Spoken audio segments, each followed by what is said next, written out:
Hello, chess friends, and welcome to Zadov's Chess Channel, and welcome to the Opera Euro Rapid Chess Tournament in 2021. We're back now in the semi-final stage, and of course, we're following the derby. It's of course Magnus Carlsen versus Maxime Vachier Lagrave. So the first game, Magnus Carlsen won. The second game ended in a draw. It was now Magnus Carlsen who played again with the white pieces. This game, I think, this game 3 was quite a game. It was a beautiful, beautiful game played by both sides, really with beautiful tactical elements prepared. I think from this match game so far, it has been the best game. So let's check out now what happened. D4 played by Magnus Carlsen. We have knight to f6 by Maxime Vachier Lagrave. C4 after move g6, knight to c3. We have now d5, again the Grunfeld Defense, and as I said, it's not a surprise. Maxime Vachier Lagrave is sometimes stuck to his defenses. He's playing the Grunfeld against d4. He's playing the Knight of Sicilian against e4. It's a good choice, I think, to have a decent repertoire. I think this Grunfeld and the Najdorf are sharp lines. We know that Maxime Vachier Lagrave is a sharp player. But what Magnus Carlsen will do now, and I really want to stay focused on this game, Magnus will trick, I think, again a little bit Maxime Vachier Lagrave and will play a calm Grunfeld. I think Maxime would have hoped for a tactical Grunfeld, for some really tactical battles all over the board.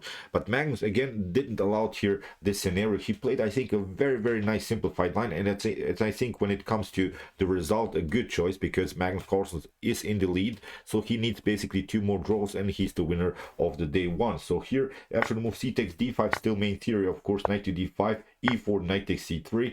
We have b takes c3. In the previous game, Magnus played this line with bishop to d2. Now he changed a little bit the line of the Grunfeld, which was, I think, also a good choice, because maybe Maxime Vachier Lagrave now prepared for the line with bishop to d2. Now Magnus deviated and again plays now the exchange variation of the Grunfeld, which is, I think, the most often and the most popular opening line in this opening. Here, after the move bishop to g7, we have queen to a4, and this move basically is announcing a simplified game, because here, after the move queen to d7, bishop to d7, and then queens are off the board. I think Magnus can live with that. He has an equal game. The queens are off the board. The game is not so complicated anymore. It was really a great pragmatic choice. When you're, of course, leading in the match game, it's, I think, a good choice to go into simplifications. It's simple. It's similar to the match game if you have followed maybe Timur Radjabov versus Danil Dubov, where Timur Radjabov had the lead and played simply calm games, waited Danil Dubov to attack him, and then when Danil Dubov made maybe slight inaccuracy, Timur Radjabov really had the strength to punish his weaknesses. So here, rook to b1 was played, and here b6. The problem now about this move b6 is that you want, of course, to play the move c5. If you, for instance, play the move instead of b6, if you play bishop to c6, then you cannot advance anymore the c5 pawn, and that's the main goal, I think, of the Grunfeld defense. You want to break the position with the move c5 and liberating this long diagonal for the bishop. So that's why here b6, preparing c5. We have f4. Magnus built now a very nice central pawn storm. We have c5. Now comes this idea: knight to f3, bishop to c6, attacking the pawn, bishop to d3. You see, Magnus Carlsen's move, I think, are very easy to find. Here, Maxime Vachier Lagrave plays the move knight to d7, and now king to e2. Maybe this is a strange move to you, but it's, I think, a great move, because this game will reach probably in the endgame stage in a couple more moves. So that's why I think, again, Magnus did the same like in the game 1. He played the king towards the center, because if now pieces are traded off, first of all, Magnus Carlsen has the space advantage. First, the second thing, Magnus Carlsen has a better piece activity, has, of course, a closer king to the center. So it's, I think, again, a great choice by Magnus Carlsen to go into this line, because, as I said, if he went maybe if we would have gone into some tactical lines against Maxime, then you're vulnerable to some attacks. Maybe you have maybe the decisive advantage, but so Maxime will find maybe sort of a rook sacrifice and will punish maybe some weaknesses in your position. So here e6, we have bishop to e3, and now c4. And so far, I think Maxime played a great opening line. It's not a problem about that, because both players, I think, cannot advance the pawns. That's the most important thing to realize. E5 is of course a space advantage, but then we can also say maybe here the f5, also the d5, this squares black could use in order to maybe cement the knight around the square. So Magnus is waiting here, and actually it's Maxime Vachier Lagrave that slightly makes here an accuracy. I think he deviates now from this central. He's now attacking, of course, the bishop on d3, and of course Magnus doesn't want to take this one because you lose then the centralized pawn. But I think this c4 move was simply too rushed, simply maybe Carlsen here waiting Magnus to make maybe a central pawn move here, simply waiting and keep the position like this. Here I think Maxime Vachier Lagrave rushed into the attack with c4, bishop to c2, knight to f6. Still everything is protectable with knight to d2, and now comes b5. Here Magnus plays a very important move, a4. This move, a4, paralyzes basically the queen side, because the only advantage that black has here is the 3 versus 2 situation on the queen side. So Magnus found a great way how to split the pawn chain. Whenever you face pawn storms, the best way is to stop them with maybe some blockade ideas on b4 and maybe on a5, but it's not possible here to block the pawn structure, so that's why we should split the pawn structure. So here with the move a4, now if you take, then you have 3 weak pawns. We can take out this one, rook to b4, then we could also take out this one, then afterwards also the a7 pawn would be a weakness. So I think taking out here is not an option. So here Maxime had to play the move a6. Now comes really the Magnus Carlsen brilliancy. It's not the best move, it's not the best suggested line by the engine, but here Magnus Carlsen is complicating things with the move d5. And what to do? You have to do something, you have to take, because if you don't take, then this pawn storm, the center pawn storm, will simply crush you. So that's why here Maxime took, he takes d5, we have e5 passing through. Here Maxime played knight to e4. If you try knight to d7, here we have then maybe a takes b5, a takes b5, and now a very interesting line, knight to f3, and here we would cement our knight on a very active square. Then we'll simply play, as we said, on the blockade, rook to b4, rook from h to b1, and we'll simply take out this pawn. This bishop would be out of game. It's a bad bishop, and this bishop is still blocked out by its own pawns. With this blockade idea around the square d4, I think both of these bishops by black would be paralyzed. So that's why Maxime went in this line, knight to e4.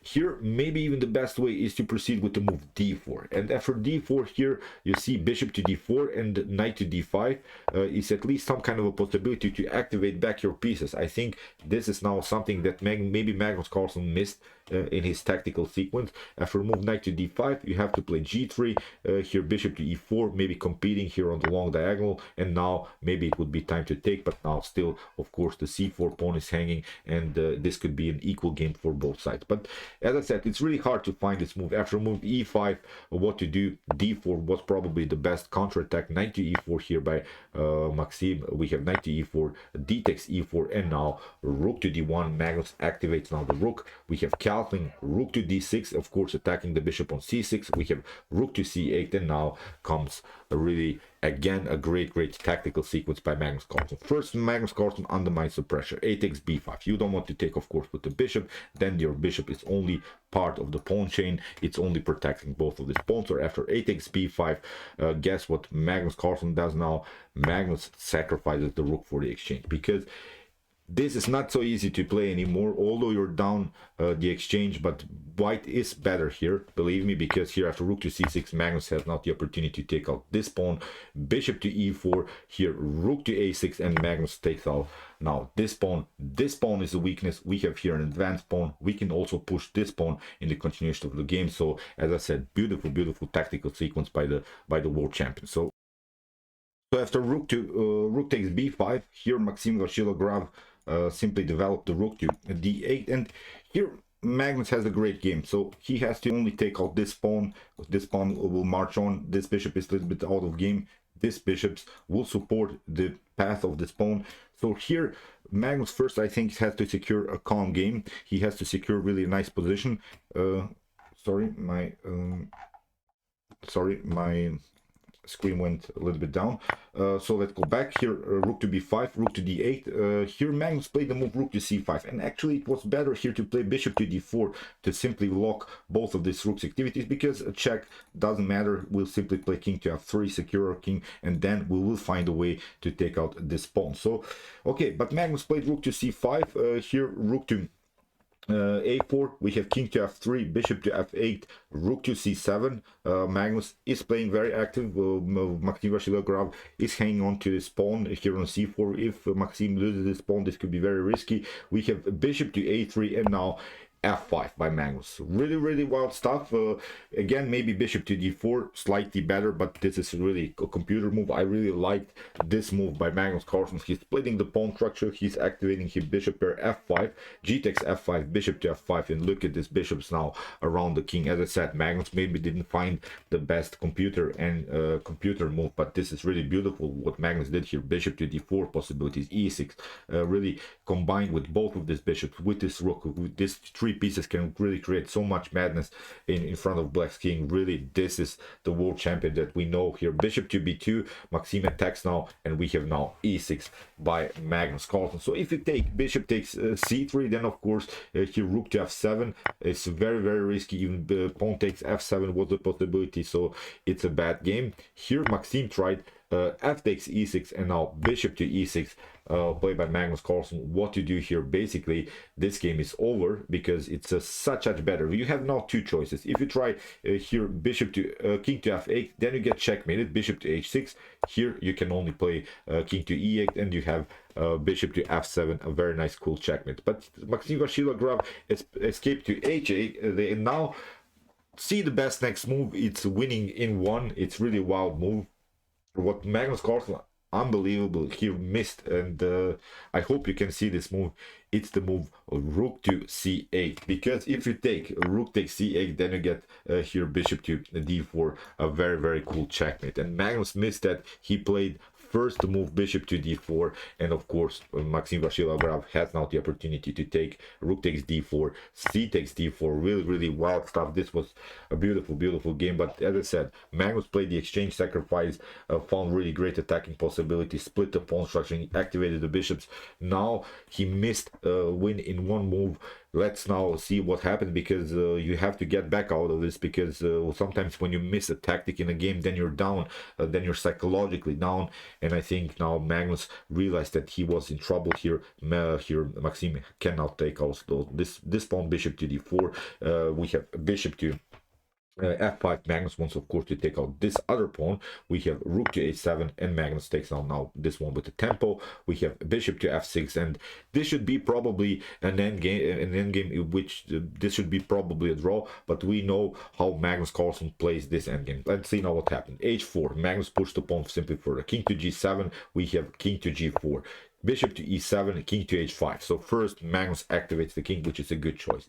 Here rook to a5, we have g4, rook to a7, and now rook to c6. Magnus is now actually threatening the move rook to h6, followed even with g5, supporting and attacking the h7 pawn. What Magnus now needs to do is take out this pawn on h7. This is a long-term weakness, and if that happens, then black is basically lost. And here after the move bishop to f8, which wasn't the best of moves, again I think Maxime has to play the move rook to a5, because what you don't want to do is let this bishop breathe. If you now play g5, of course you lose the bishop, so this bishop would be a little bit paralyzed.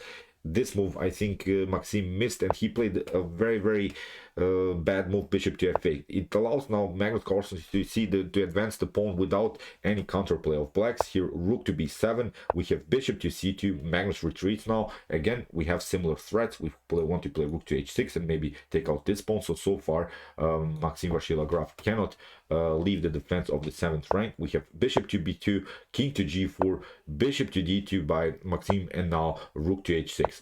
This is protectable with king to g8. It's not the point about that, but now again Magnus attacks the bishop, rook to d6. You see now Magnus plays on this simple threat ideas, simply attacking because he cannot lose this game. He can only win this game or make a draw. Here it's Maxime Vachier Lagrave that has to fight, of course, for the draw. Bishop to c1. We have bishop to e4 attacking the rook, and again rook to c7 played by Maxime. He is now again playing, I think, the same mistake. Again rook to b4, much better. Again paralyzing at least for a while the bishop and trying to regroup here. But Maxime stayed again with the rook on the 7th rank, and now Magnus has now this very nice check. And the problem is now, if you get here your king to g7, then bishop to d5, and there is even a checkmate threat. Really wild stuff. It would be game over. You would be forced to play now rook to f7. And as I said, that was only possible because Maxime didn't compete here on the 4th rank, and in a couple moves ago he didn't compete also here on the 5th rank. He didn't play active with his rook here after move bishop to e4 here, as we said, rook to c7, now rook to d8, and Maxime Vachier Lagrave had to retreat now with his king. He realized his tactical threats, and now Magnus simply took out the pawn, bishop to h7, and in this position Maxime resigned. So great game, really wild stuff what happened. You see how Magnus plays this game. It's really wild. He played such a beautiful exchange sacrifice, activated pieces, then he played really a blunder, but I'm not sure how many of us would see immediately this move, rook to c8, deflecting the rook and then creating a checkmate with this both of these bishops. Really wild stuff. This game, I think Magnus Carlsen really deserved to win. He played really outstanding active chess, and he deserves the winner of the day one.